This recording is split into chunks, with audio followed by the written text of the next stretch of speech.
Hello and welcome, folks. Appreciate you taking the time. Today is Tuesday, November 15th, 2022, 5:30 Mountain Time when we do Ripple Effects. We appreciate you joining the fun. Let's run through one quick setting here.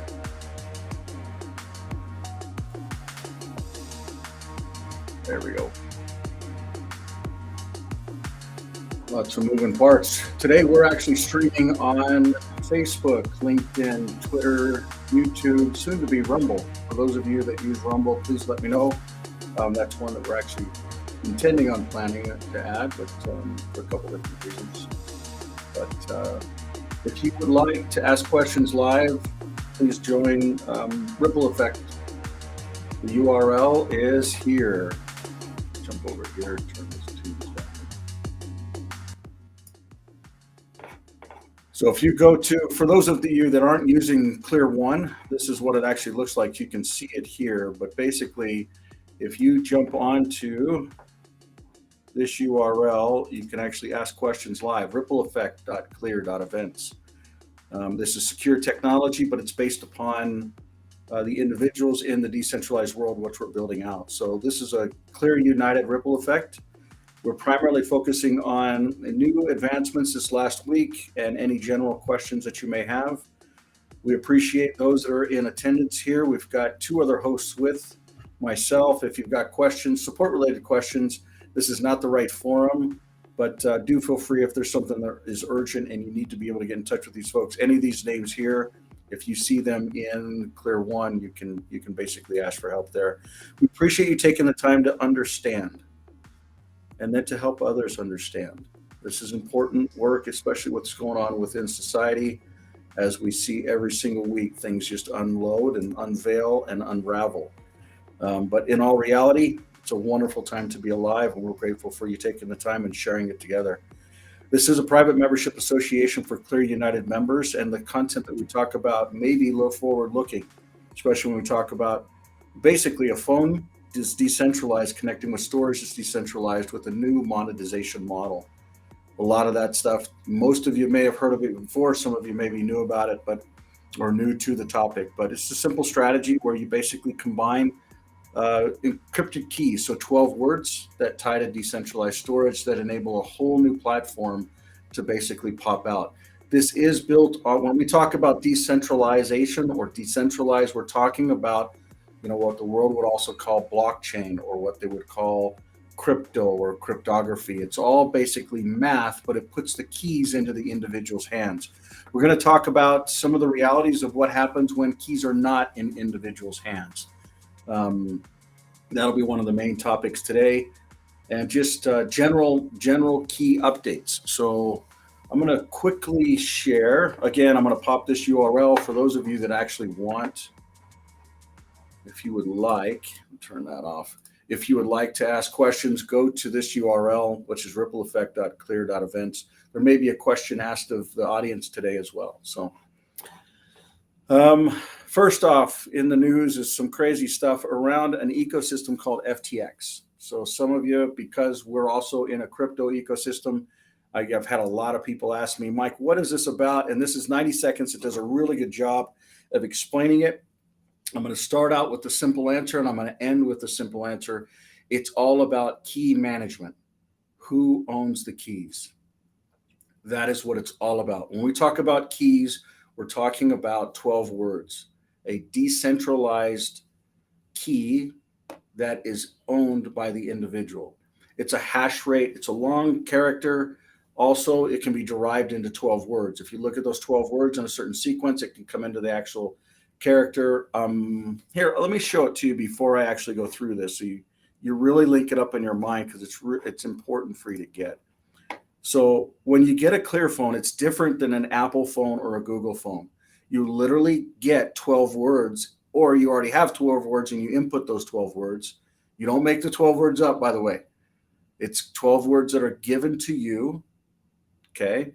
And the way that those 12 words are created, the cryptography and the design behind that architecture is what makes the digital world and this type of technology massively disruptive and important for humanity. So instead of getting an Apple device or a Google device, you literally get your own 12 words. By the way, Apple's never going to give out their encryption keys. Those 12 words represent an encryption key. It's who owns the data behind it. So I'm going to start with this because if you own your own 12 words, you're not going to lose something on an exchange because they can't actually, they don't own it. Okay. So when you really understand key management, it's just massively imperative that you get that. So because exchanges do not do that. So this is how this whole, and it's not just this. Mount Gox is probably bigger than people even realize, but what came out of Mount Gox, I believe, is actually beautiful. What the world calls Ripple today, or even Stellar today, or even the digital world today, pieces and lessons were learned from long ago with Mount Gox, which was an exchange. They're also centralized. There's tons of exchanges that are centralized. Binance is one of them. And I believe FTX and Binance, China and the US. So Binance was originally started in China. There's a US division of Binance, but literally the gentleman that started Binance basically just raised the question and forced the topic around what's called liquidity. So if an exchange actually has an asset, if people go into an exchange and say, I want to buy this type of digital asset, I want to buy Bitcoin, I want to buy this, I want to buy this, they basically have to pay money, or if they're buying into it with USD or NZD or ADU or any of the different currencies, fiat currencies, those fiat currencies go into a system and then they get a digital asset that comes out. Now, the question is, who owns the encryption keys to that digital asset? Keep all this in mind while you're listening to this 90 seconds worth of what FTX really.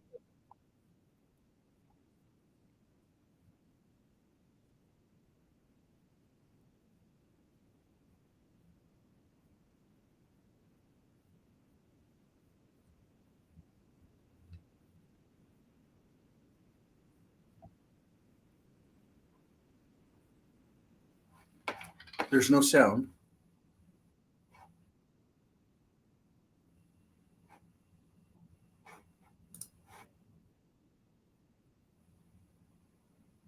Interesting.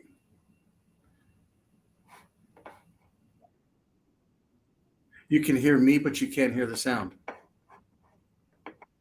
Oh, that's fun. I'm gonna I'm gonna do a real quick check on another wire. We had this 2 weeks ago.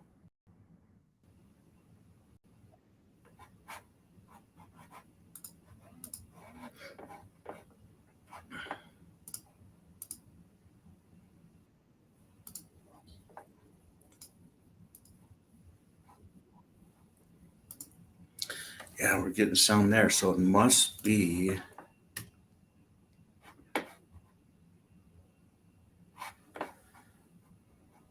I'm gonna try it again. Tell me if you still can't hear it.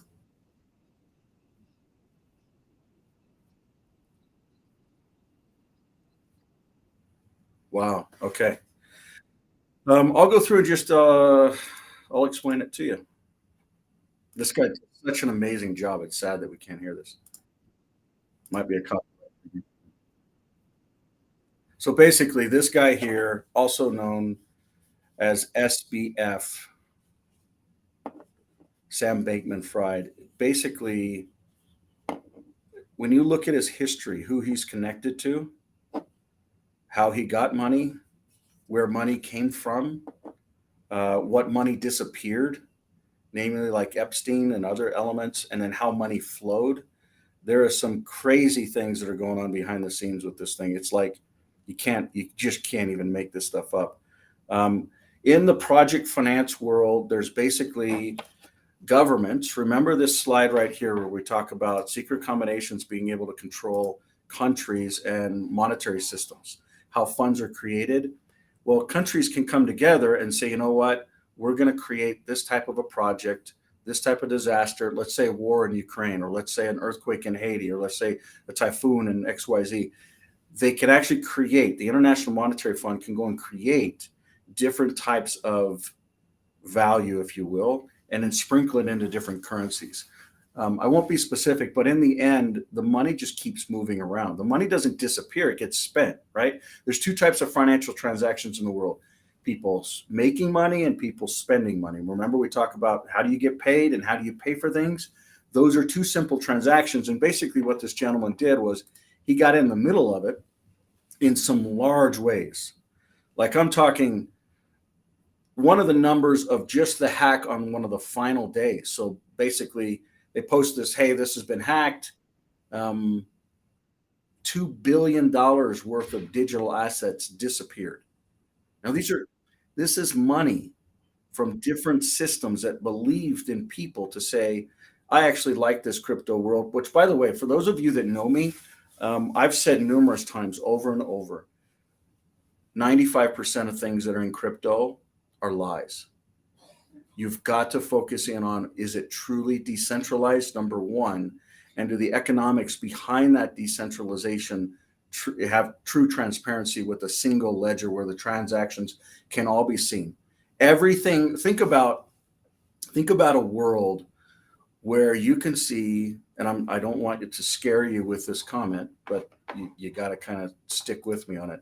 Imagine a world where you can actually see every individual, at least what represents a public key for them.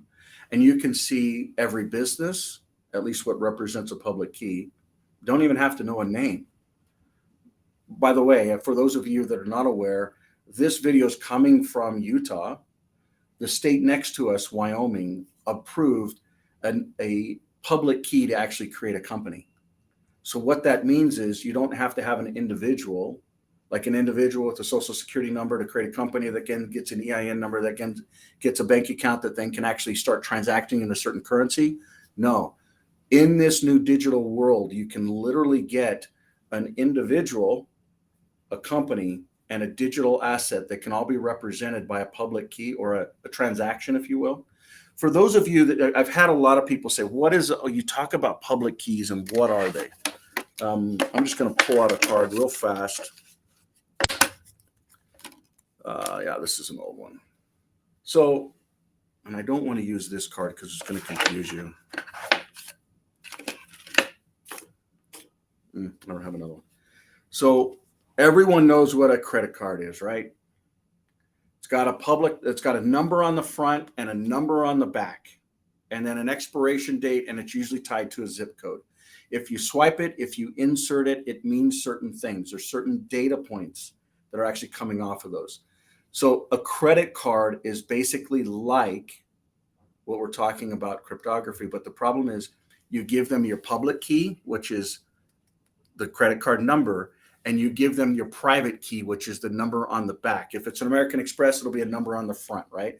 So my point is when you want to go buy, a pair of shoes or a taco, you literally give this to them. What's to stop them from just taking a photo of front and back and then going and using it? Well, the argument is, they don't know the zip code, or they don't have, in this case, they'll have the expiration. But there are online systems that you can use those things without plugging in a zip code. So think about it. Someone can actually jack a card. And why do you think they have expiration dates on these things? The point that I'm trying to drive at is these are stupid. These are illogical. They're old. You've got to rotate them out because the dates expire. And that's by design. So it's like, you can only have 2 years worth of fraud because you give your private key and your public key away. But imagine in an ecosystem where individuals, a digital asset, a company, all of it uses derived keys off of a master private key that you own. That is why what is going on with the Clear ecosystem and the digital world is just imperative for people to understand that key management is really where everything starts and stops. So literally, and when we talk about key management, we're talking about key rotation. So it automatically can rotate numbers and keys automatically without the user even doing anything. It can build in such a way, and this is cryptography behind the scenes that was architected from day one on how derived keys work, on how digital reputation can actually work. And when people start seeing it all come together, especially when they start seeing digital reputation, it's going to make a lot of sense. So this guy basically If you research who he is, where he's from, who he's connected to, how he got into it, I'll try and since you can't hear it.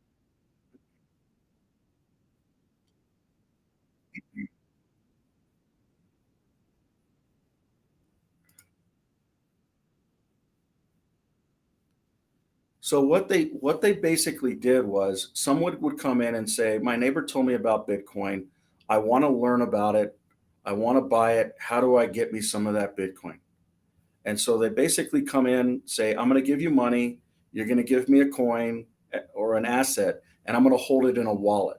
And I tell people all the time, if you have digital assets and they're in an exchange, you really don't have digital assets.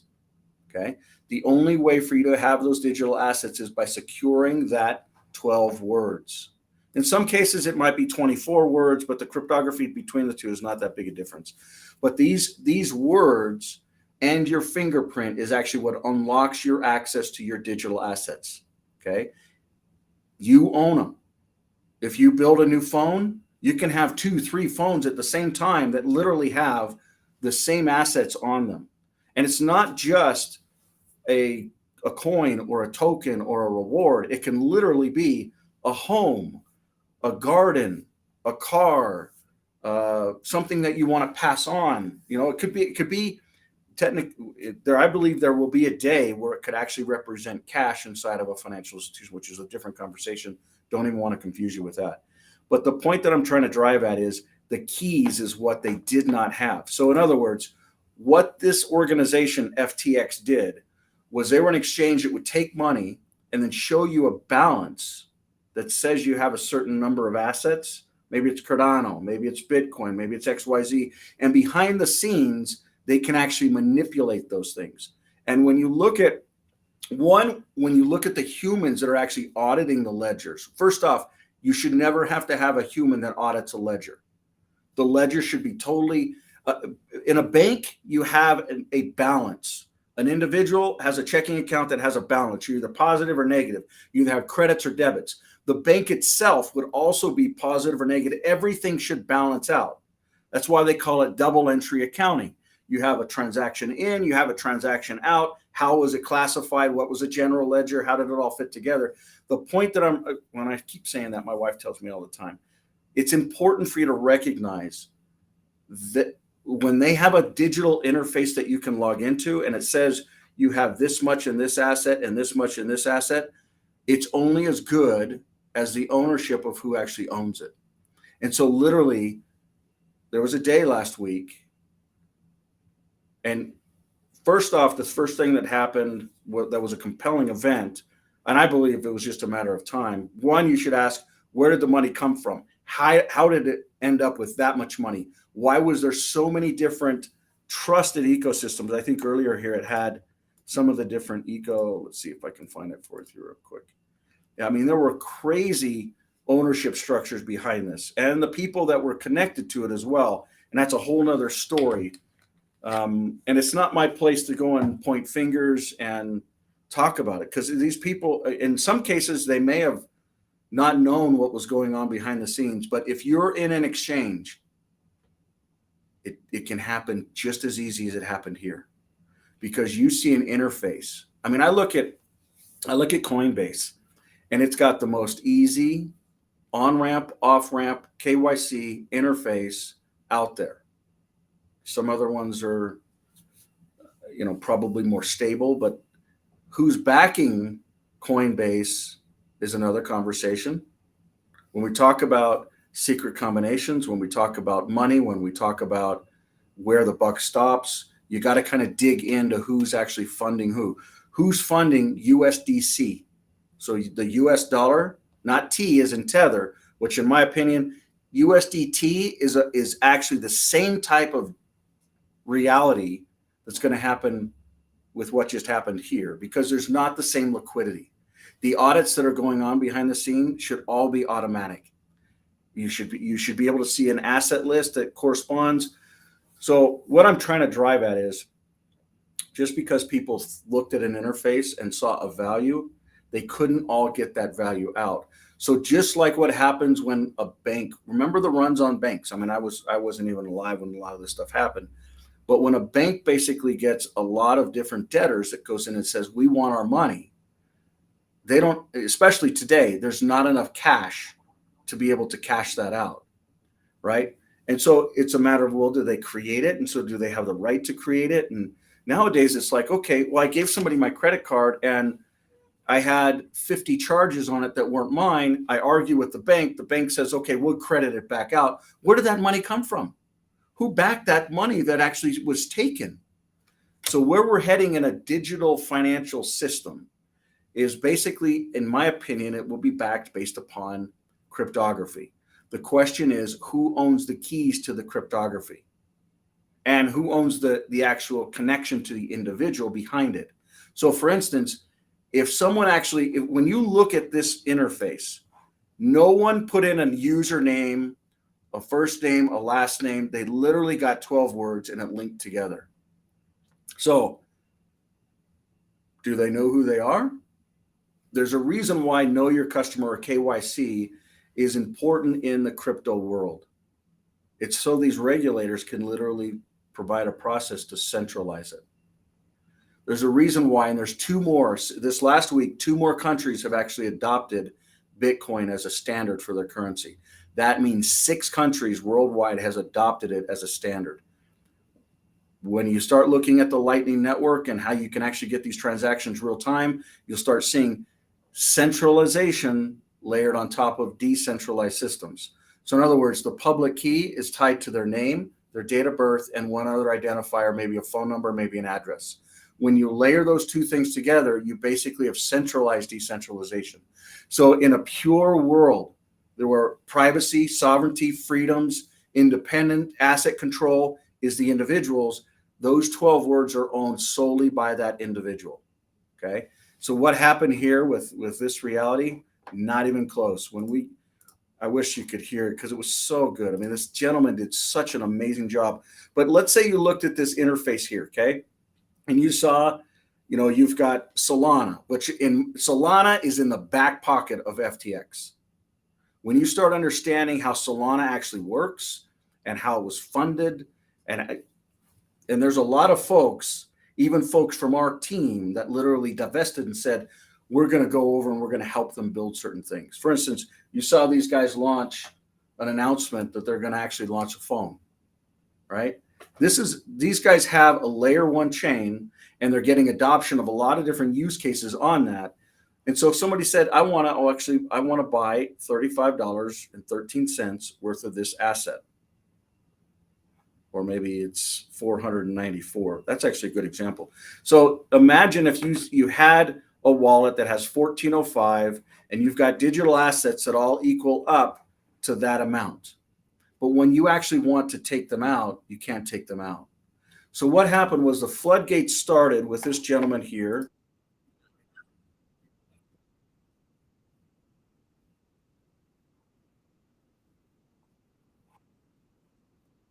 This, go ahead.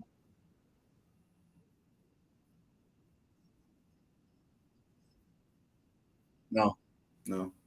The cold wallet is exactly what I'm talking about. You need a cold wallet. You own your own 12 words. Yeah. So you own your own assets. You're not on an exchange.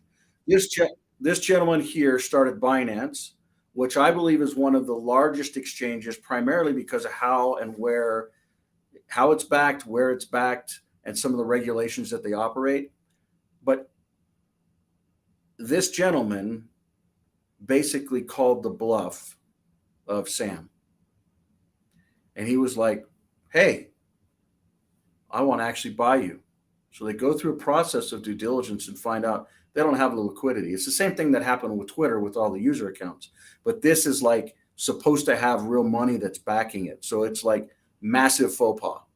Like you talk about fraud 101. This is fraud 101 on multiple levels. It's not just about taking somebody's money and not being able to pay it back. It's like, where did the money come from? Where did the money go? How was he padding other pockets? I mean, you talk about secret combinations, paying other folks. This is and I'm not talking about this gentleman. I'm not sure, man. Yeah, so let's analyze this here real fast. So basically, they weren't able to cover the client's holdings. So literally, then so this is actually a post from this gentleman. So that's what kind of started the ball rolling. And then when they jump into it, let's see if I can find. Yeah, I'm not even going to talk politics. I'm not even going to touch on politics. If there's a couple things that'll be coming out here. Just pay attention. I'm not even going to go here. All I'm talking about is the importance of decentralization, decentralized systems, decentralized tech, and how it can actually get deployed. So this gentleman basically says, "Hey, we've been hacked." On his WhatsApp, he pops out, "We've been hacked, and don't go to the website. They'll actually grab your wallet." So what he was, and I shouldn't actually say this. $2 billion in 24 hours disappeared of digital assets. This isn't cash. These are digital assets that supposedly were there. So they literally just disappear and nobody knows where he's at. I don't want to just point fingers. I don't know this gentleman. I've never talked to him. I've never met him. I've never read an article about him before this last week. But I'm telling you, there are hundreds of individuals just like this in the crypto space that are in it to just make money. If you're truly in, at least from my perspective, and if you're really in it for the right reasons, it's not about money. I mean, the stuff that I've even seen within ClearUnited, the greed, the pride, the egos of just individuals that are like, gimme, gimme, gimme. And, whether it's this many thousands in long distance or this many thousands in it's just crazy to see how people just want to abuse things or take advantage. But ultimately, this individual was the CEO who's now resigned of a firm that has flowed massive amounts of money, whether it's through wars, whether it's through political campaigns. The research in the media and maybe the court will actually determine that. But I would say if you do your own research, but in all reality, you don't even need to. What you need to do is you need to make sure that you understand decentralization and how it can truly be delivered to the world in such a way that it doesn't hurt people, but it enables people. And it's stuff like this that literally, I won't even talk about this gentleman and his boss at a university that had a daughter that was dating Sam and how that whole triangulation stuff happened. I mean, it's an interesting animal. It's an animal that it's just like a lot of the other stuff in the news. I mean, you've got stuff like this that's going down, and yeah, a lot of financial value was removed. But my wife brought this up just yesterday, and it was just amazing to me. I was like, no, that's not really happening. Are you serious? And we talk about stuff that I think is newsworthy. I'm going to talk about 15,000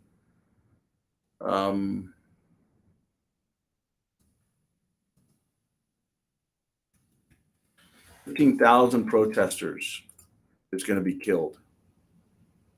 Let's see what this thing says. I hope it's not true.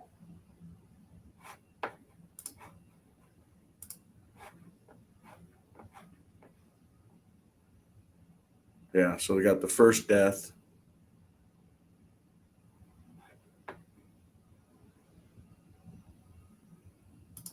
Yeah, so let's see if you can hear this one, by the way. Let's just see if it might just be an ad. But basically, you've got potentially 15,000 people that are protesting or have protest against the government.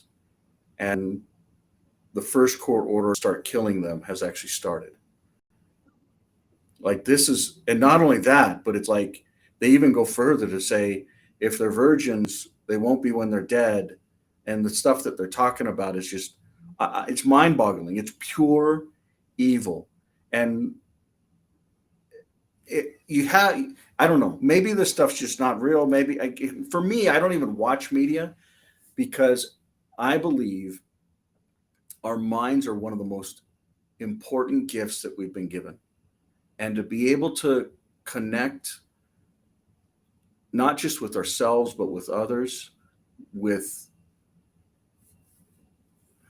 I'll just call it the universe for whatever people, I don't know. I know there's lots of different perspectives on why we're here and where we're going and how we got here. But being in spirit or being connected is very important. And for me, a lot of this stuff just creates a negativity that pulls that ability. So when I kind of check back in and kind of say, hey, what's the barometer on some of the things that we're doing, with really, it comes back to this whole, what's the problem that we're dealing with? We're dealing with secret combinations, whether it's media, finance, tech, health, government, and all the different connections of how those things work together. And what we just saw with FTX is politics, is money. And where did the money come from? One question. How do they link up other private public money? How's big tech involved? How's health and finance and all these different controlling ecosystems? How's it all wrapped in with these private secret combinations with decentralization? Like I was talking about, the individual, the company or organization, and the asset is totally transparent. Like literally, you can see everything that's happened. Now, the ledger, you may not be able to triangulate a public address with a name because that is actually how Clear Contacts actually connects it up. So if people own their own contacts, which right now we basically give away to big tech, we give away to other apps that want to be able to access them. And ultimately, machine learning with big data is going to be able to triangulate those things. So yeah, someone made a comment. I don't know if that was an answer to something else, but anyhow, really two big topics around FTX, and I don't know, maybe someone else can go and validate. I hope this is not true. It would be, if this really happens and Iran literally kills 15,000 people. Now think about that. That's 3 times the quantity of people that died in 9/11. Think about that. Even though 15,000 pales in comparison to the 60 plus billion, or excuse me, 60 plus million that died in the Second World War,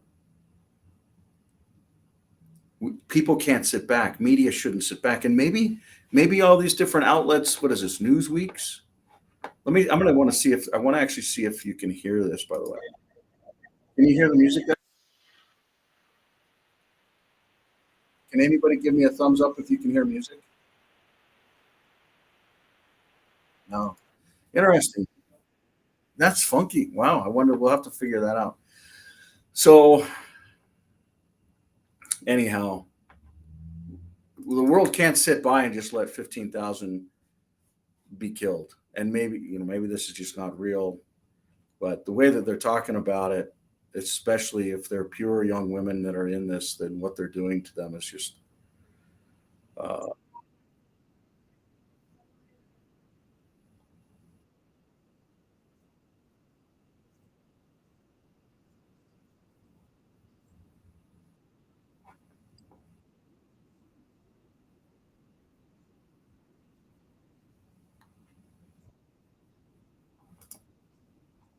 kind of like a global prayer and just well, yeah. So who knows? The first thing I pop up here, is it real? Iran is executing.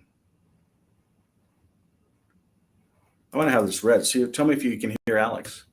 Several reports, including posts by a number of celebrities and even government officials of some countries, cited that Iran was executing. Okay, you can hear it now, huh? That's probably what it was, is I didn't have something streaming. So I'll go ahead and kick this off right about.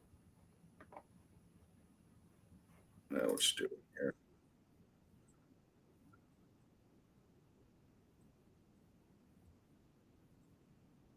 Oh, you can. Wow. Okay.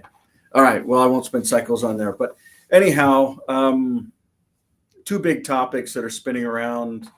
One of them is directly related to decentralization because just like this gentleman, what they build are systems where people don't actually own their own data. So there's lots of other questions and topics. As far as general stuff within ClearUnited, advancements, again, new plans.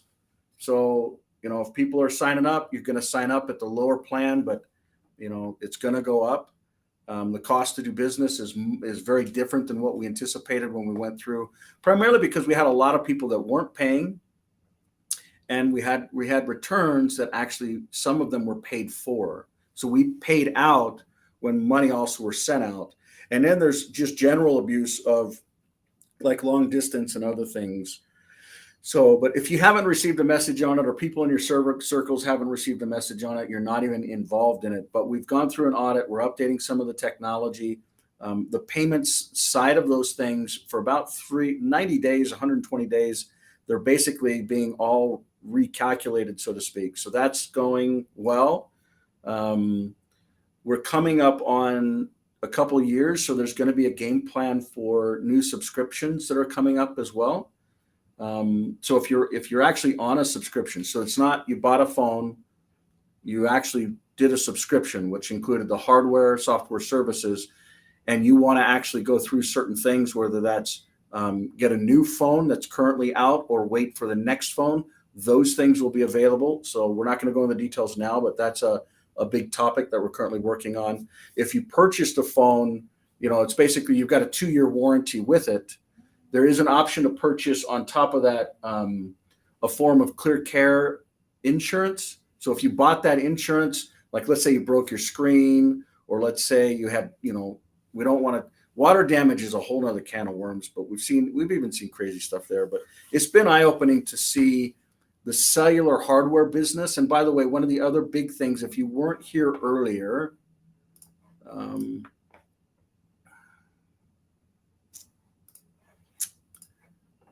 basically there is a version of ClearPay and ClearLife that'll actually tie over to other types of phones, which is a big deal. So I don't even know where that link's at. So anyhow, those are topics that are kind of general to ClearUnited.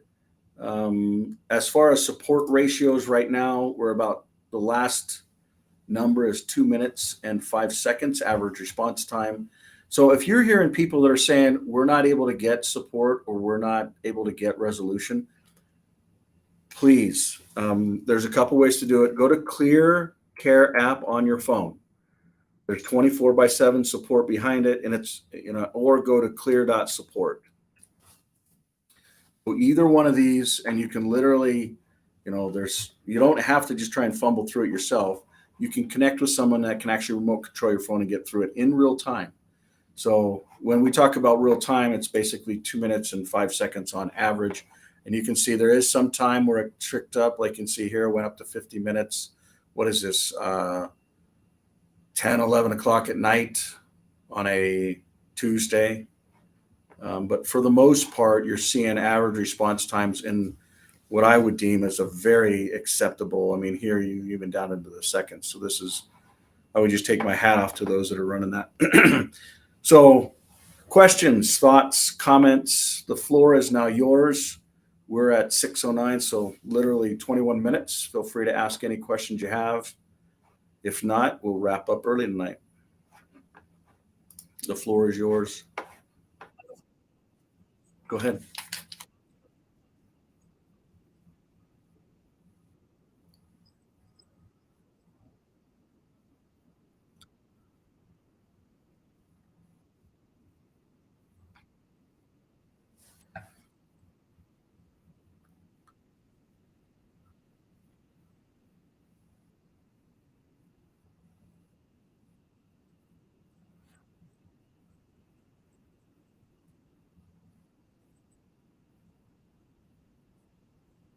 He's exactly right.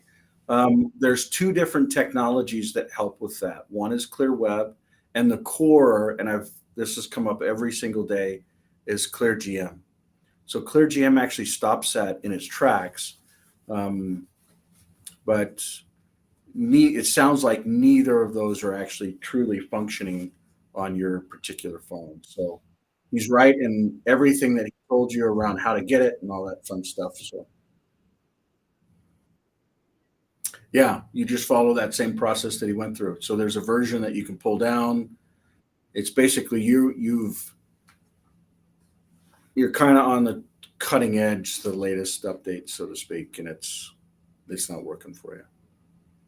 So yeah, yeah. Other questions, thoughts, comments, feedback? Mhm.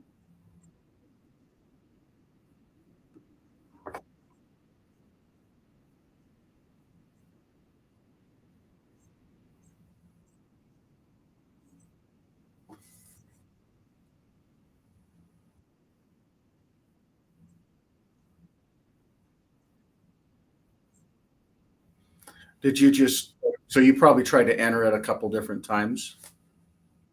Okay.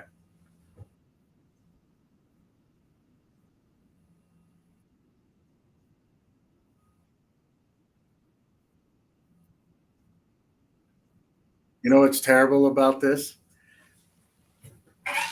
You can in the future you'll be able to hide those, but once you create a company in the digital world, it's created. Once you create an asset in the digital world, it's created. But what's more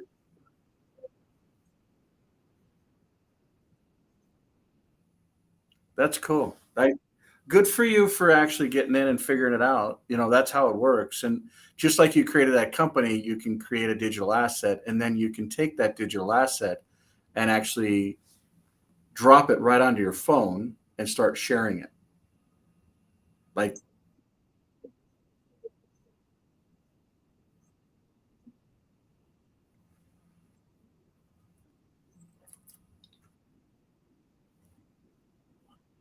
yeah,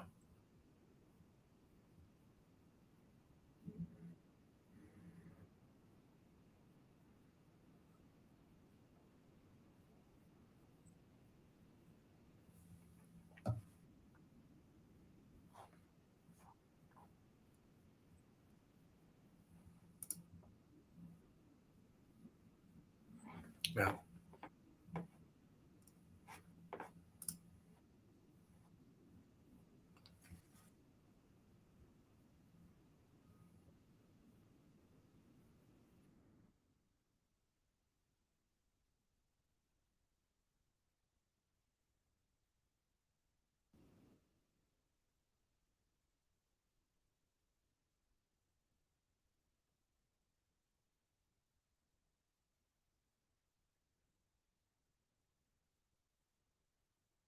oh, it's just nice. It's nice to have people see the difference because and it's crazy what media will do. And isn't it funny how it came out just a couple days after the U.S. Kind of I won't even call it elections, but after some voting had happened, so um, decentralization is imperative, and understanding it is imperative. The hard thing is how do we get mainstream ecosystems to really know what that is? Crypto is not decentralization. Crypto is cryptography, which is basically the security behind, when people talk about proof of work, they talk about blockchain, they talk about digital assets.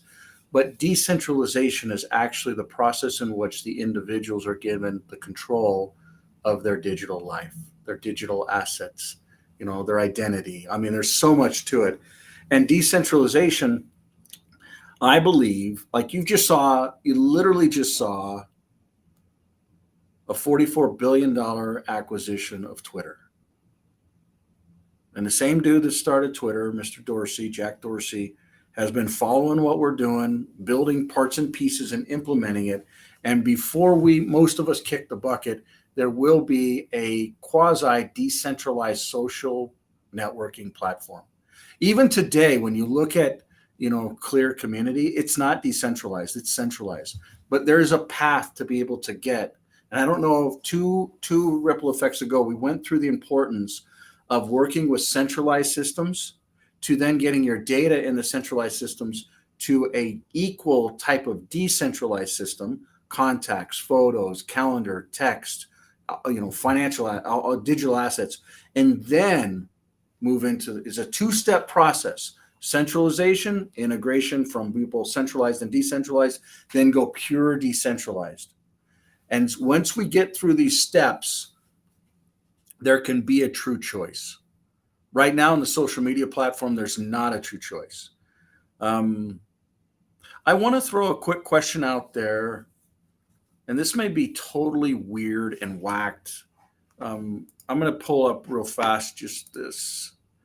So for folks that don't really have a lot of history, you see a couple companies: Clear Foundation, Clear Center, Clear Cellular, ClearUnited, and then the software behind it. There's other things that you probably haven't seen. Like if we look at Clear Abundance or Clear Energy or Clear Health, those are three topics that are really important for humanity. Our bodies. If we don't have health, what do we have? Abundance, which ties to growing things. So it's literally life. It's not our bodies, but our bodies can consume life and then grow from that. And all we have to do is know what works and what doesn't work. I mean, is it really that complicated? Like in the medical world, like we ran 100% of healthcare transactions, whether it was from family practitioner, a dentist, an obstetrician, an OGBYN, you name it. You got an X-ray, you name it. If you got a payer and a provider, we managed 100% of those transactions in Utah and other states. Not only that, we did IT for like pharma companies. I'm telling you, where there's mystery, there's margin. It is by design dysfunctional. Where there's mystery, there is margin. Who's making the money? The insurance companies, the pharma companies. And I would say that the doctors get into the industry to try and literally add value for humanity and make money along the way, and probably provide some health to them and others. But when they actually go through, it's just like the legal profession. When you take a bar exam or a medical exam, you're entered into certain associations, which are private public associations. They're under constitutional law, they're protected. This last week, I actually went and spent 2 hours in front of a judge and helped him to understand that the Constitution provides privacy as an individual to contract. And he even admitted that the bar that he took and the oath that he took was to an association, and he did not have jurisdiction over the certain topic we were talking about, and won. So whether you got a judge, whether you got a doctor, they basically are in an ecosystem, and it's all about data. So it's like, okay, I have these symptoms, I took this purported remedy, I had these outcomes and this result. So if those information points can actually be put into data, imagine, does turmeric really work? Does remdesivir really work? We would be able to see data points. We would take the news out of the picture. We'd take the emotion out of the picture. We'd give physicians and doctors real data around these were the symptoms. This was what was prescribed. This was the actual results. And go figure. In this age individual, in this jurisdiction with these chemicals, this happened. I mean, it's just data. So my point is there's three businesses here in ecosystems. I'm going to try and show you how you can look them up if you want to. So right now I'll just click on ClearUnited. And when this loads up, I'm actually going to change the end of it to Clear Abundance. And Clear Abundance is really all about connecting ecosystems where people want to grow something. There's a couple different documents. This is probably one of the best ones because it's a visual. But imagine a ecosystem where people actually love to grow things. The folks that created Farmville, I believe it was one of the coolest games ahead of its time.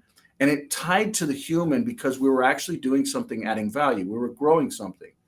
Whether it's growing a garden or some apples or whatever. But imagine a game where you actually tied in digital assets. By the way, last year, this was the most profitable crypto asset in the world. Okay, so you can go look it up, but I won't get into the details. But basically you're farming and you're getting digital assets in a decentralized way. It's called Gala. Amazing team, amazing folks behind it, but I won't go into the details. But imagine an ecosystem where that digital world actually validates people that want to grow something. So for instance, I'm going to ask a quick poll here.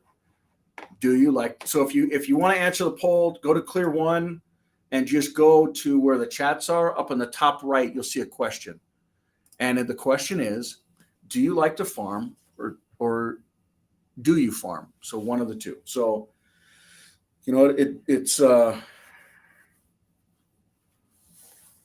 I'll just give a couple seconds here.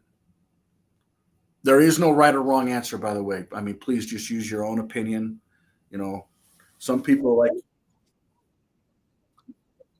so you go to chats and polls in the bottom under where the little chat box is, like the little text box that pops up. So you're in Clear One, go to the bottom, right by where you'd raise your hand, or so there's a little button, and then you go in there, you'll see chat and polls. You click on polls, and you just select yes or no answer. So we're basically trying to take an understanding of people that actually like to garden. And I'm talking, you know, it could be anything. It could be a food forest. It could be lots of stuff all together. I'm a weirdo. My wife gets upset when I'm like, don't kill those weeds. They actually they deserve to live. I know it's weird, but I just struggle with what the world would call a weed. Is it really a weed? You know, like dandelions. Dandelions is actually something, and you don't even have to do a ton to it, but it actually helps the heart more than most things out there in the world. And we call that a weed. You know, there's so much to it. And that's a perfect example. If you have a certain symptom, for instance, my dad died in the middle of COVID, right? And you know what they say that he died from? If he would have had potassium, which comes from, they say it comes from bananas. When you really dig into it, and my wife's really turned a lot of, she does a ton of the studies and gives me data points that just like, wow, that's really real. You know where one of the most rich elements of potassium is? Wheat. Simple wheat. And how many of you think about wheat as a negative thing to the diet? You know, I'm lactose intolerant. I can't have that. Well, what I challenge you to look at is who actually controls the wheat? What are they doing to the wheat? Just keep asking. And I don't want you to do so much research that you end up can't sleep or you struggle, but because really there's simple solutions to this, but we've got to get back to the basics. Farming is controlled basically by 6 corporations in the world, whereas it's a gift to all of us that we've been given. These seeds in their own species, in their own kind, in their own season have been given to us. And do we got to figure out, you know, which ones do we match up with certain things? Or maybe it's like moderation in all things. We should actually use them in a certain way. Or maybe certain things like rye is meant for pigs, or barley, or like this morning I was hauling some alfalfa and straw, and almost all the farm animals will go crazy on it, from sheep to horses to pigs to cows. By the way, the pigs that we have, they eat grass. So for those of you that are in Australia or New Zealand, kuni pigs, that's anyway. I'm a weirdo with these dingy pigs. But the point that I'm trying to drive at is growing things in their own ecosystem in a decentralized way can actually stop the control that we're all basically forced into. We're forced into a monetary system. You know what? There was a quote. Let me see if I can find it real fast. Here we go.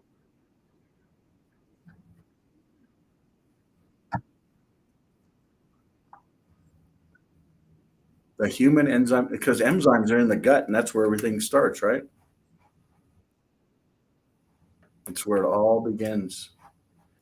Let's see if I can. I'm gonna throw this out, and it ties right to what you're talking about. I'm gonna throw it out and make it bigger. So let me see if you can hear this. Control oil and you control nations. Control food and you control the people. U.S. strategy deliberately destroyed family farming in the U.S. and abroad and led to 95% of all grain reserves in the world being under the control of 6 multinational agribusiness corporations. That's what I was referring to. These six corporations, and I won't even go into the details. We went over to a little island in the middle of nowhere. I'm talking middle of nowhere, like a couple hundred people, maybe 1,000. And now there's maybe a little bit more. But Bayer Pharmaceutical had basically bought a couple of these different companies. And we went up to them and said, "What is it that you do here?" And they basically said, "Well, we actually can modify certain seeds so they grow in a certain way. Or we can take a male and a female plant." And so there's so much beauty in this whole plan that we get to be able to be involved with. And it gets so perverted too, which is a whole nother conversation. But literally, when we talk about control, we talk about oil, we talk about nations, we talk about wars, we talk about, a strategy to deliberately destroy family farming, which is what I'm trying to say with decentralized farming. If we can grow our own food, we don't have to worry about, and it's not that it tastes. I mean, I remember I thought I was born in the United States, and I went on one of my first vacations that I can really remember food. And it was in French Tahiti, in Bora Bora. The food was so real. I was like, what is this? I didn't recognize, or even, you can get food and you can throw spices on it and taste different. But the food was grown differently. And I didn't understand that there was a different way, and it's understanding that, or how they grow, or the colors, or the texture, or the taste. But all I'm trying to say is farming is a very important part of decentralization. When we look at the overall map, it's like, this is way down the road. Let me see if I've got a better. I guess what I'm trying to drive at is it's not something that we initially focused on. Let's see if I can go back here. Primarily because you got to have the systems all built out to be able to become a reality. So we're looking at 2025. We started a push with a gentleman, Paul, absolute wonderful man. He got the frequencies, he got the seeds, he got the growing, he got the cycles, he got the male, he got the female, probably one of the most advanced individuals in this ecosystem, way ahead of his time. And we started a process to actually launch that.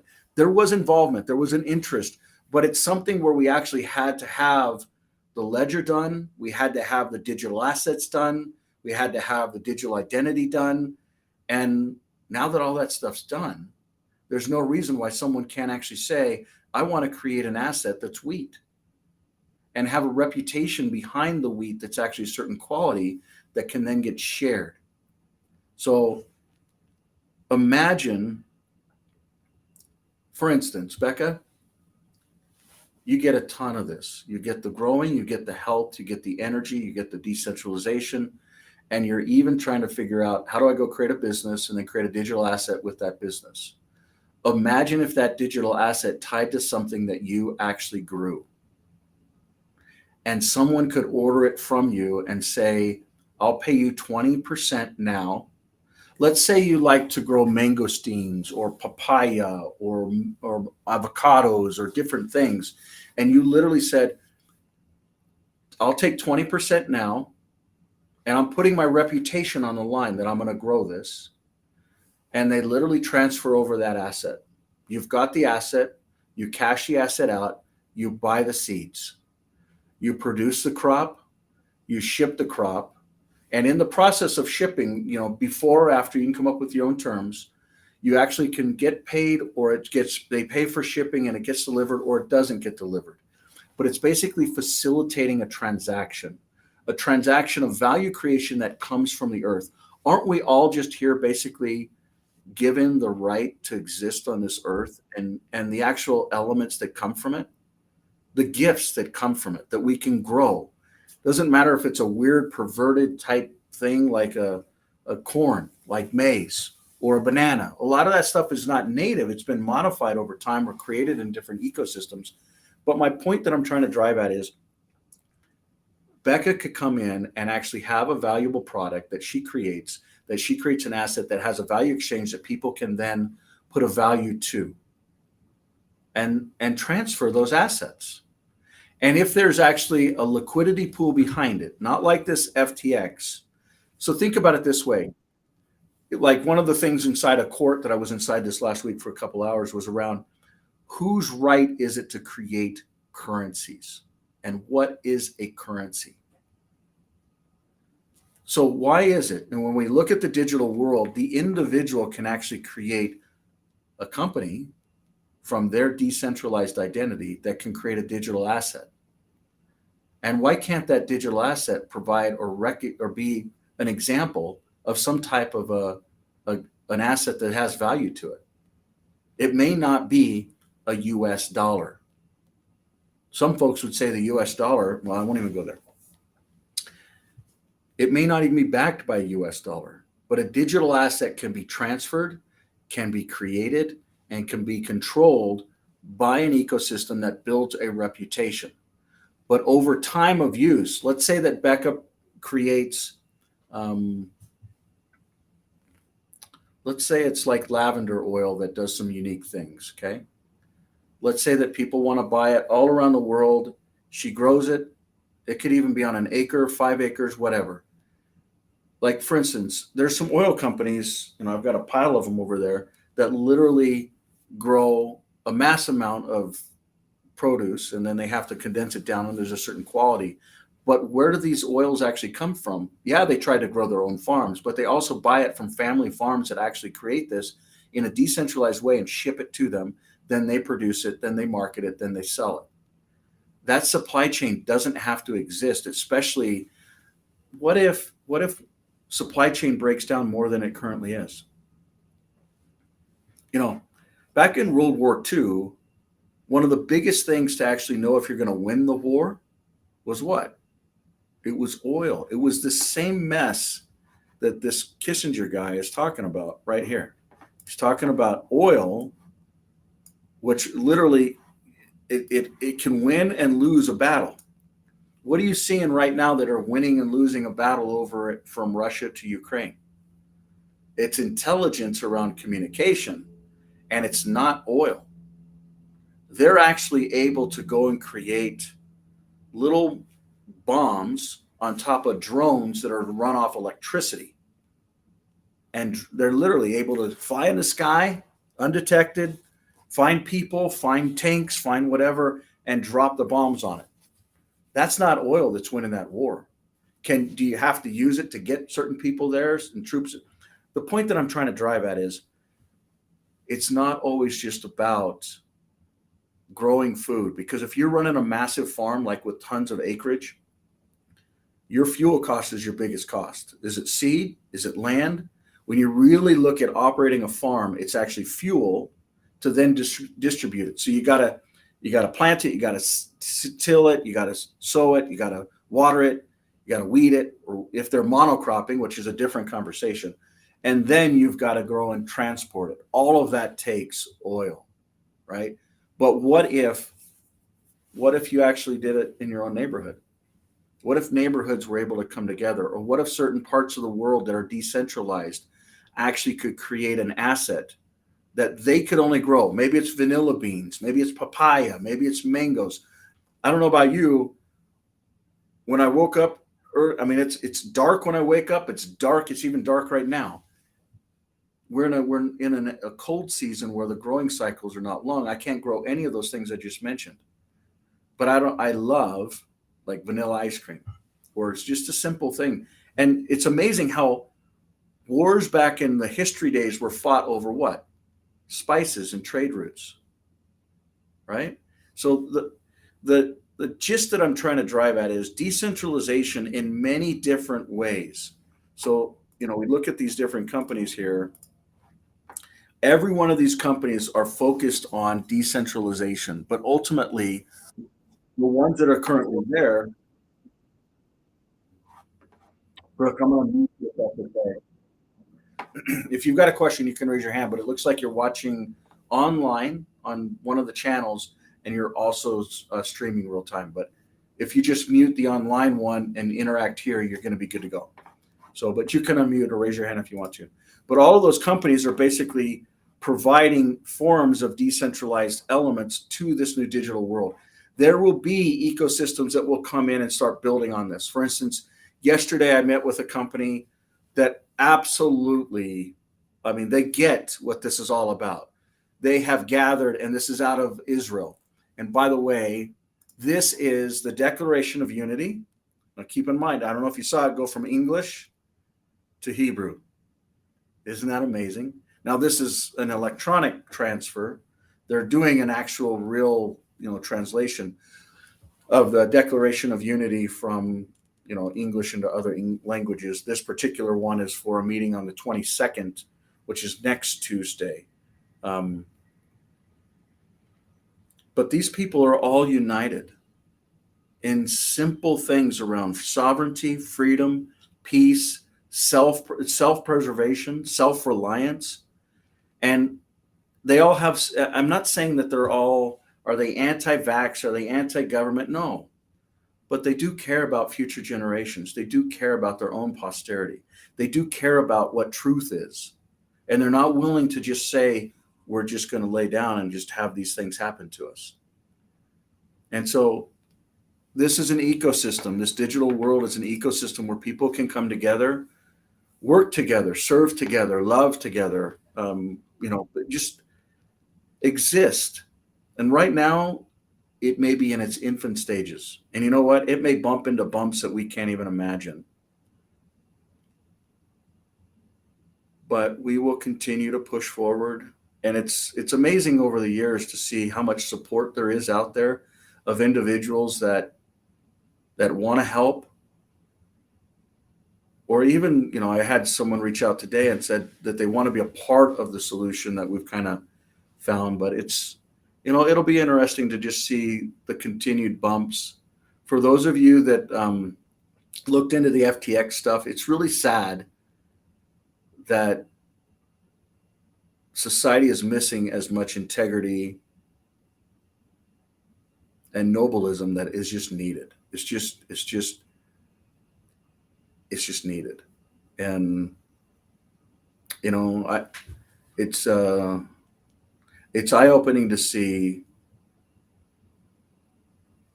Well, I guess it's a part of life. I mean, it's even the people that are making the wrong choices for the wrong reasons.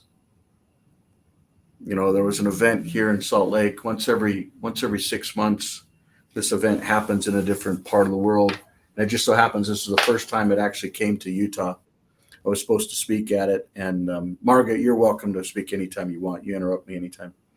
I was supposed to speak at it, and I just wasn't able to make it for a couple of reasons. But, what they talked about, it's called the Red Pill event. And what they talked about and the audience that shows up, it's eye-opening to see how many people really want to be a part of the solution and they don't know how to maybe engage. They don't know how to add value or what to do. But I applaud the team members. I applaud the influencers. I applaud each one of you for taking the time. I don't know if you've seen my social channels, but I've been totally shadow banned on two of the main ones. And I mean, I used to go from, tons of views and interactions to two. And it's just been interesting to just see, the process. I look forward to the day when there'll be true honesty and transparency. And, being an influencer really will be powerful when you get tools that don't just censor you. And so I'm convinced that the ClearUnited model is the right way to help drive awareness for this digital world. And once people start using this digital world and understand its potential, I think there'll be good things and bad things that will come from it. I think there'll be wonderful times, difficult times that will be manifested from it. And, time will tell. So anyone that had their hand up, I think it was Brooke, Margaret, Danielle, feel free, anyone.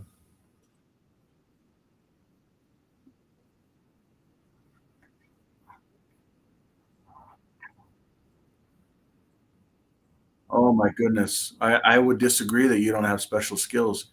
Talk to me a little bit about what your heart tells you about health. About health. You have health intelligence flowing through your being.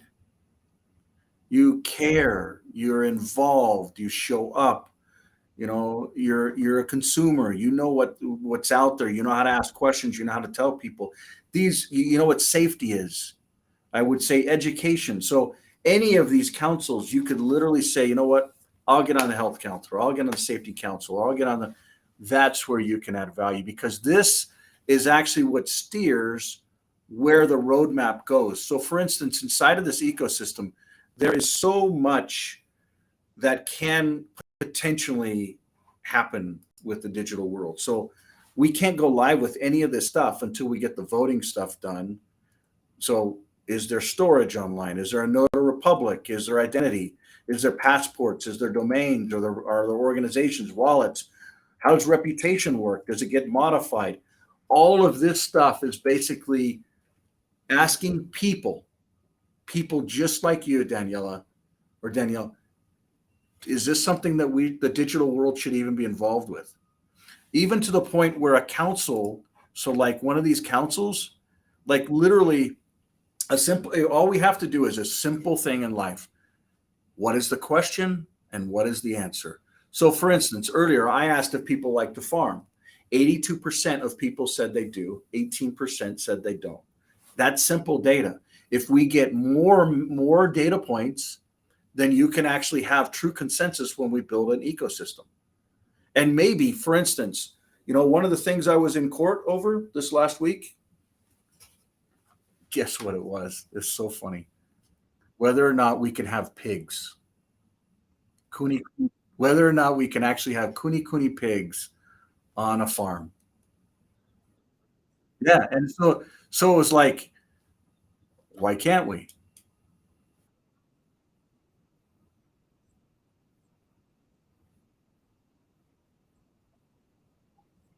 You got it.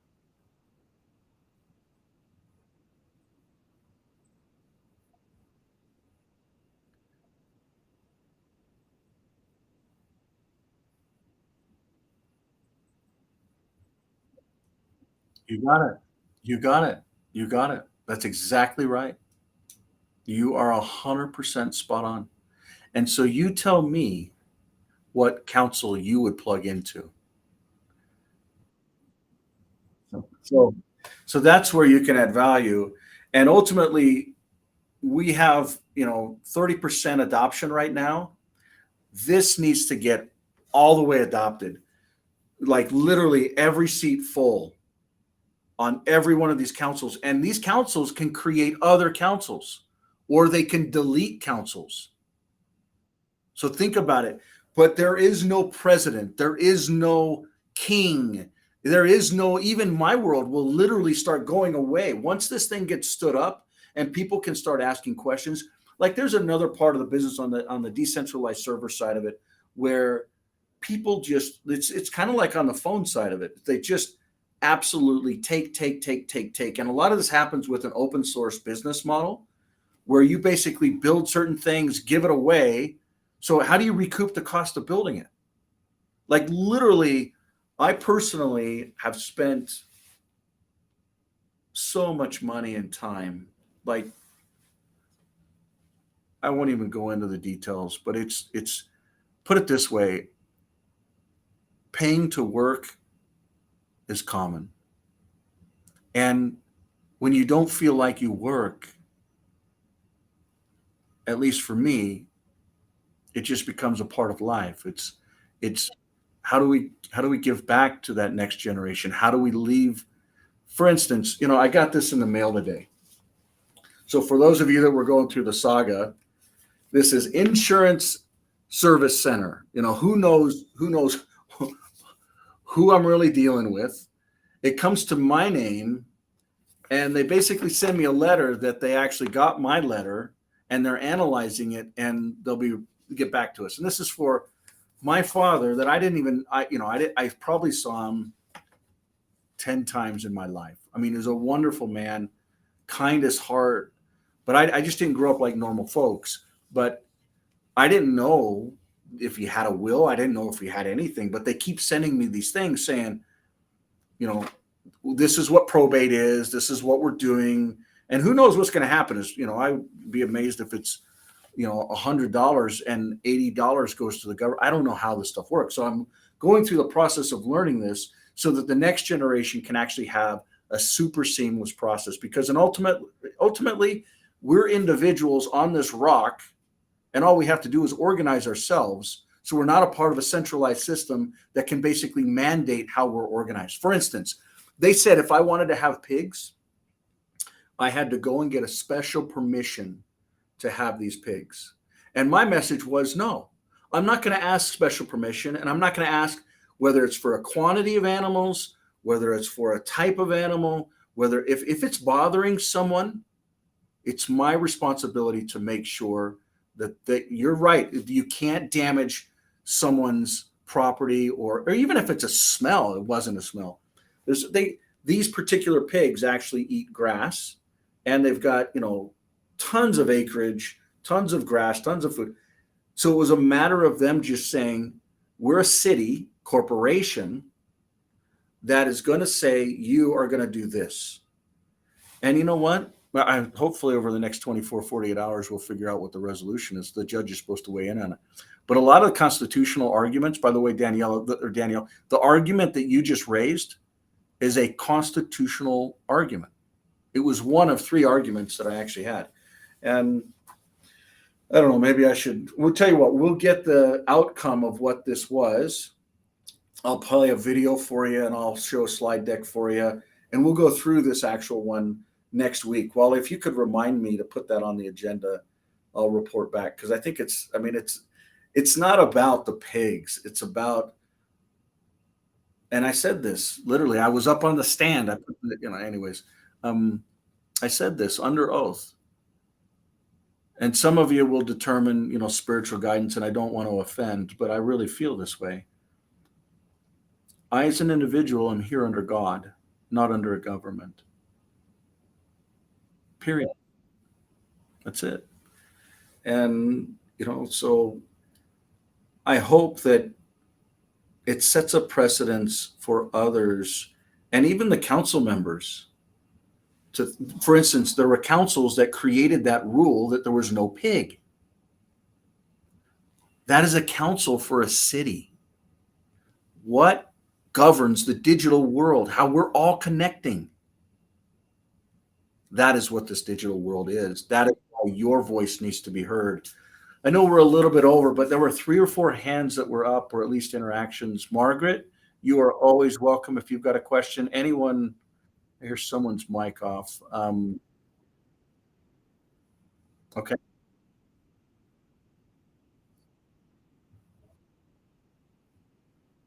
Ugh. We actually had to start the rebuild process all over. I don't have an ETA.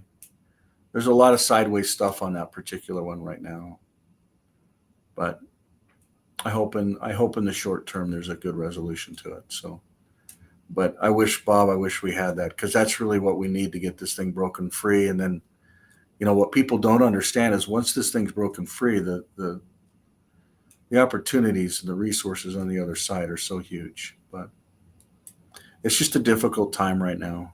And I know that each one of you have your own difficulties, but I would also ask you, kind of like I get reminded so often, to find the simple gifts that we've been given, the simple blessings that we have, health, relationships, posterity, friendships, maybe a parent that's still alive, maybe a spouse that has just got some wonderful qualities and not always a pain.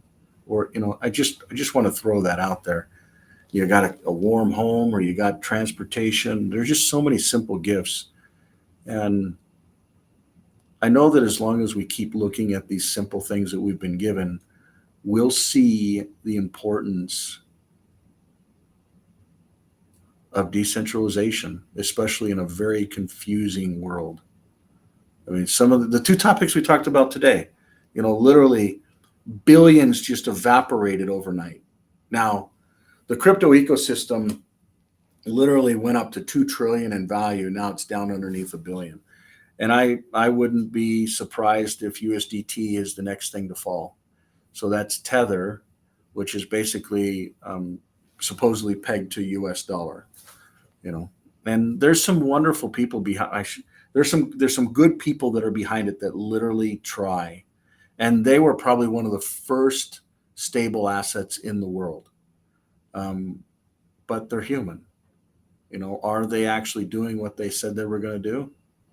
Did they get their economics right? Did they get their model right? You know, those are the simple types of things that we're working through within Clear United. And I would rather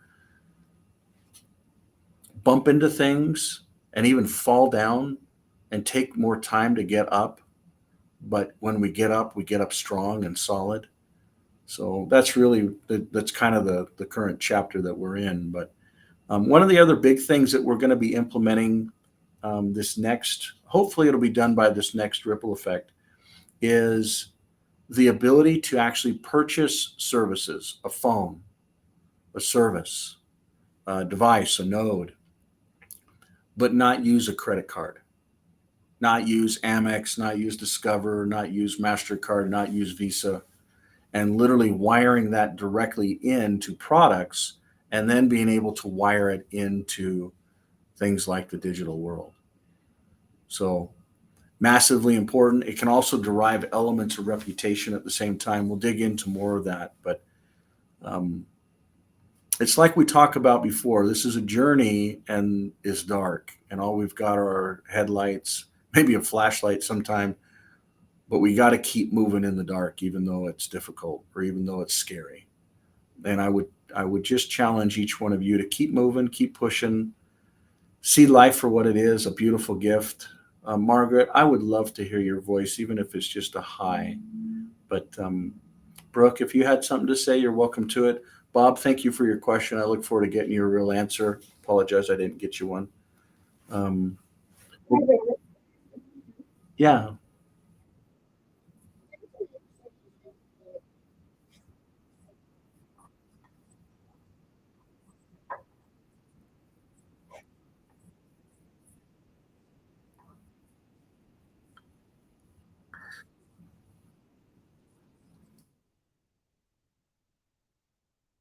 So the videos are right here. These are kind of getting started with the phone itself. And then if you're, so there's getting the phone going, and then there's getting the opportunity going. And the opportunity, this marketing ecosystem. So I just went from clear.support, clearunited.com. This marketing ecosystem here has tons of good content. And you can just search the page, you can find it that's relevant for what you want to learn. These videos here, there's another place, Wally. These are actually on this video page over here, if I'm not mistaken. So you can find these on clear.co.com/vlog. So they're all in here as well. You don't have to log into Clear United to get to some of these. So I'm going to put this in the chat here. This is probably the biggest location. And we will spend a lot of time and actually put in, let's see if someone else had dropped it. So there's the URL for this. This is the URL for Clear United. And there's a little bit more content in here, but it's for the opportunity. And then this is for the setup. So I just shared 3 URLs with you.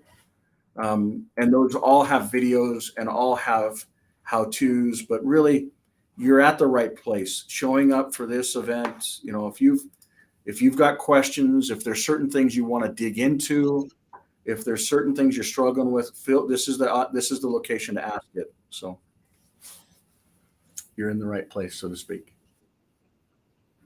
Thank you. We'll go ahead and Bob's asking, could you mention USTP could be next to have challenging? What is your opinion of ETH? So I'm going to go back to a statement here within Clear United. Okay. Some of these things may be forward-looking statements. This is a clause that anybody that basically is in the speculative side of the world has to put forward. I do not give financial advice, and those of you that know, I've been in what the world would call crypto for a very long time, over 13 years, and what I I struggle to try and give folks guidance primarily because a lot of it is just around speculation and making money. But there's just as many losers as there are winners. Right now, if you look at it, we've gotten about 2 trillion in value that's been digitized. So it's a tokenized asset or it's a Bitcoin. It's a digital based asset. Most of them are very slow. Um, let's see if I've got a slide deck.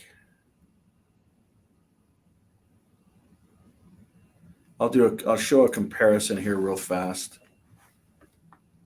So, Ethereum versus Bitcoin, 3 minutes to 10 minutes in transfer. And then there's a cost difference, 26 million to 2,300.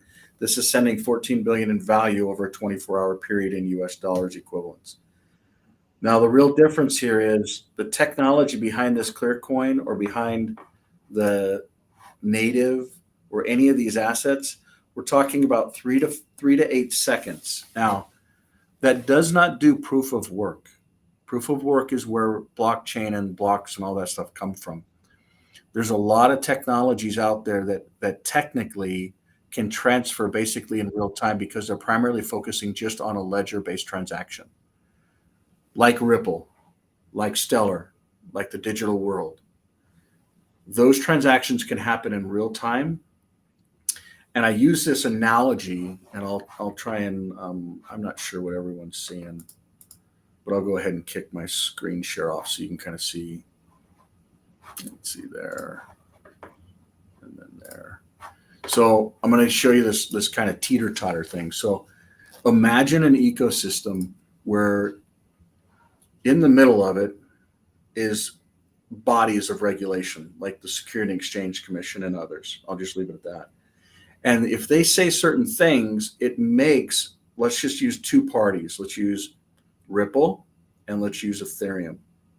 If that body in the middle says, Ripple, bad, we're going to audit you, we're going to go after you, we're going to make it so that other countries think that we're not with you. You can go do your deals with other countries with cross-border transactions and centralized currencies that are digitized. And we're going to make it so Ethereum actually gets a free pass. But what if, and I believe over the next literally, and this has been years in the making, but I think we're down now that these elections are done, I would argue that Ripple will actually be told by the SEC that it is a currency, not a security.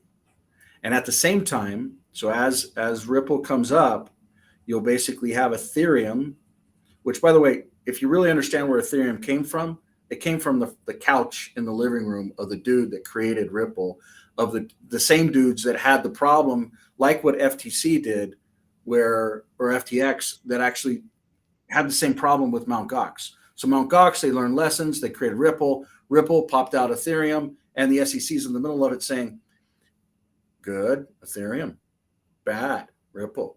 But what if that actually teeter-totter actually shifts where Ripple is actually deemed as a security, and there is case law now that says this type of asset is not a security, it's a currency. So I said security earlier, but currency. So it's deemed as a currency, and then they look at Ethereum. So these are two separate rulings. They look at Ethereum and say, Ethereum, we look at decentralization and node-based, and you and all of the different assets, tokens underneath you are actually centralized because the majority of your servers are in the borders of the United States.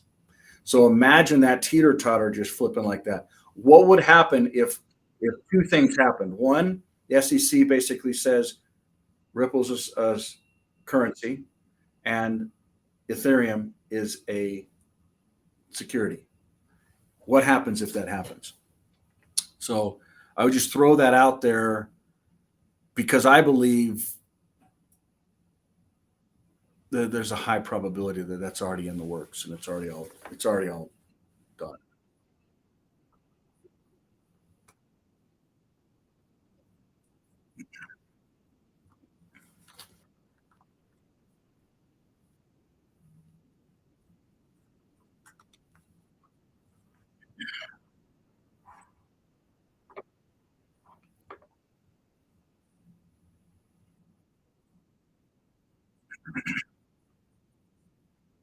Yeah.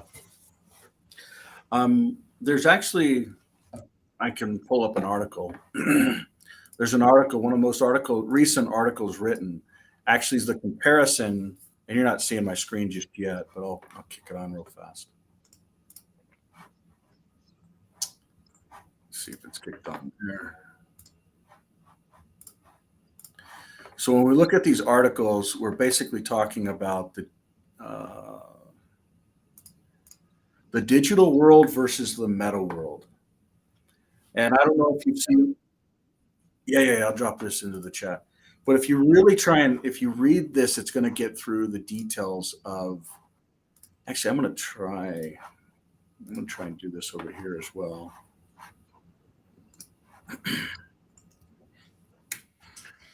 So for those that are listening on all online, I just should have hit all the channels as well. But the point is, look at what's happened with Meta. By the way, in the last week, Mr. Zuckerberg came out and took accountability for spending a lot of money and not getting a lot of results and having to let go of 10,000 people.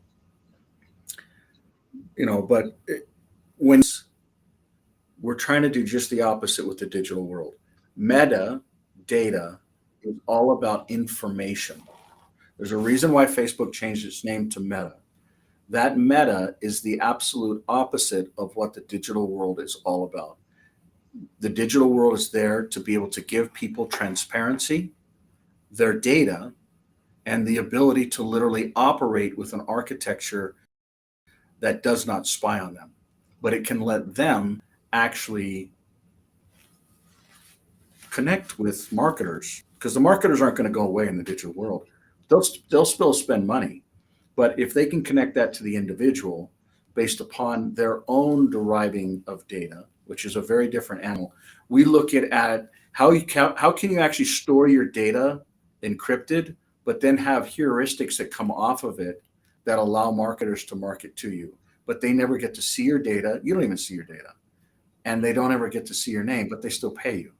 That's really where, when we talk about this whole model and forward-looking elements, and we come up with this little chart, that's what this last community referral marketing, all that stuff ties to. And this is what we've been focused on for a long time. You'll see a lot of other ecosystems that are starting it. And you know what? We want everyone to win. So it's like, hey, as long as the individual has true decentralization, everyone's going to win. And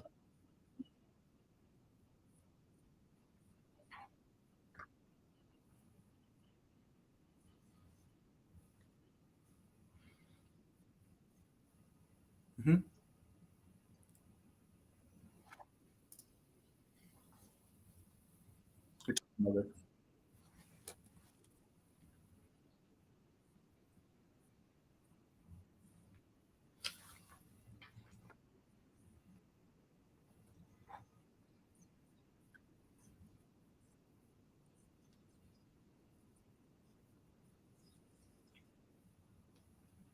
that's right.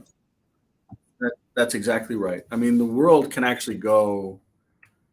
They can grab their own x86 or ARM-based server or device, and they can put ClearOS server on it and be a part of the actual backend, or they can just buy one that's already done.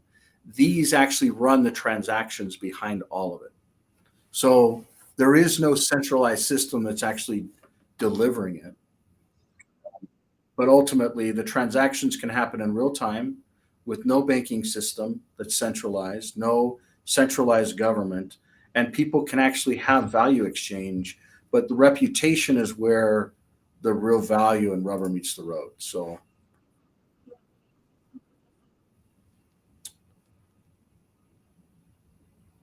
it's a it's yeah, it's a decentralized storage system, and that's why this chart here is really important for you to understand this architecture here. There's a decentralized storage system that uses encryption keys that are derived from the actual 12 words in the individual's finger to actually connect your phone to what we all know as storage. So, for instance, if I take a photo, that photo then gets broken into thousands of pieces and stored in storage. And I have the ability to then, let's say I want to pull that photo back down. Let's say I don't want to have it in a memory on my phone. I want to keep it up in the storage in the cloud. It's a decentralized cloud infrastructure. And that's where our core history has come from, is building operating systems for storage and nodes that then can enable a operating system on a phone to actually connect up with it. And so it's an architecture where the people basically own it, manage it, control it. And that's why this digital world and these governance councils are so very important. So, people may say, hey, you know what, we want to do something different.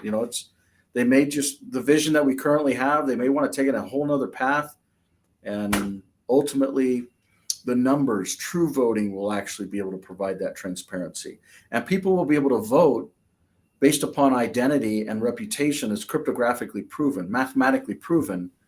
And the world can trust it, but they never need to know who they are, if that makes sense.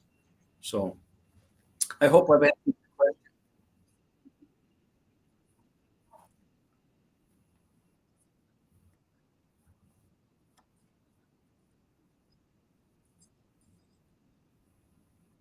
Well, you're talking about the nodes. Is that what you're referring to? These nodes here?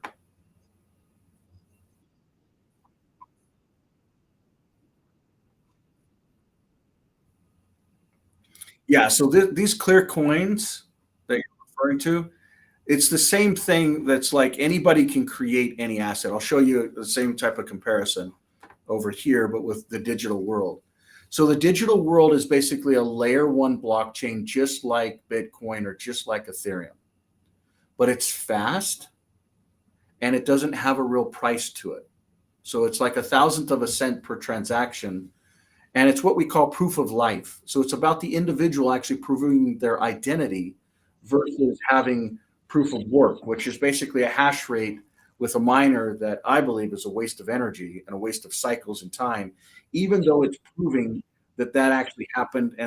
But the problem is you can't run an economy except for what's put behind it. You can't run an actual, you know, real time economy based upon it. People say, no, Bitcoin is the only thing that's there. It's the only thing that we should standardize on. That's why now 6 countries have standardized on it. But what I would argue is no. Yes, Bitcoin is good. Yes, it's the best litmus test and longest cryptography example that we have. But when countries are adopting it and figuring out that people can't go and buy a pair of shoes or a dozen eggs because they don't want to wait 10 minutes for full settlement, they're layering on it a system that's just like Visa, the Lightning Network, that basically says this transaction started and you can go on your merry way. It actually happened. But what people don't understand is to get that Lightning Network to work, they're verifying the individual, their name, their address, and maybe their date of birth. Those 3 triangulation points with machine learning, linking that to a public address from Bitcoin, and literally transparency is just flushed. So you're centralizing decentralization. And that is the real reason why a system like a digital world like this has to be brought out to the human race. And I'm not saying it can't link to Bitcoin. As a matter of fact, if you have the ClearPay wallet, let me see if I've got a slide on it. The ClearPay wallet basically enables, there's a checking and a saving side of it. So you can hold Bitcoins inside of the ClearPay wallet, and you can hold, a native asset in there as well. But they don't actually use the same chains. But a contact can have a public address that can be across those 2 different chains. And an individual can still transact with them without creating an event where an exchange of assets with different ecosystems could create taxable events. So whether that's from Visa going to another digital asset or the opposite, those could be taxable events. Now, we're not giving tax advice, but what we're trying to do is turn on the lights around the difference. And the real difference comes down to 2 things. And a lot of the fundamentalists in the Bitcoin world will disagree, but it really is important: time and cost. For me, it's like, hey, throw time out of the equation, everything can make sense. But you can't do that when you're at a store trying to check out and buy some pickles or whatever. We have to have commerce that runs the same way that it currently runs.